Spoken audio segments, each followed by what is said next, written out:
à tous, bienvenue au flash de 18h sur la télévision du Burkina. Premier jour sur l'avenue Kwame Nkrumah après l'attentat du 13 août. Le quartier est toujours bouclé par des gendarmes. Les lieux restent donc inaccessibles au public, aux médias notamment, sauf à la brigade verte qui est allée nettoyer tout le long de l'avenue. Un rappel, l'attaque terroriste perpétrée dimanche nuit au café-restaurant Aziz Istanbul a fait 18 morts dans 7 burkinabés et une dizaine de blessés. Les personnes décédées sont de 8 nationalités. Un deuil national de 3 jours a débuté lundi. Les gestes de solidarité et de générosité se multiplient à l'égard des blessés de l'attentat du dimanche dernier. Une délégation de la Fédération des associations islamiques du Burkina était ce matin dans les locaux de l'hôpital Yalgado Ouedraogo. Objectif, apporter soutien et réconfort aux blessés et au personnel soignant. La fédération n'est pas allée les mains vides. Elle a remis plus d'1 million de francs CFA pour la prise en charge des blessés de l'attaque.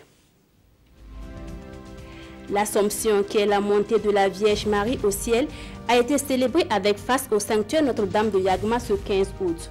Ils étaient nombreux, les fidèles catholiques, à faire le déplacement pour manifester leur espérance et leur confiance en Marie, malgré les événements des derniers jours. Cette célébration marque le 75e anniversaire du sacerdoce burkinabé, placé sous le thème « 75 ans de grâce », près du Burkina Faso et du Niger, dans la communion avec Marie, jubilons et avançons au large. Les premiers candidats pour le Hajj 2017 ont pris leur envol hier lundi.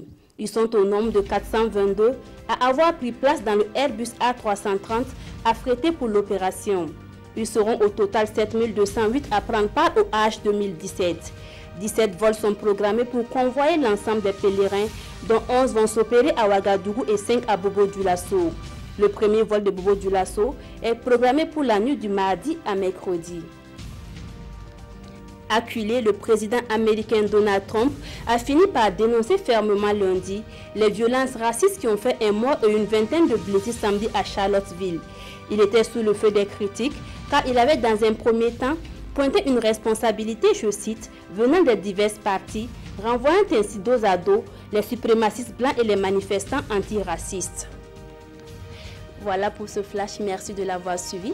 L'information revient à 19h avec Adama Koulibaly.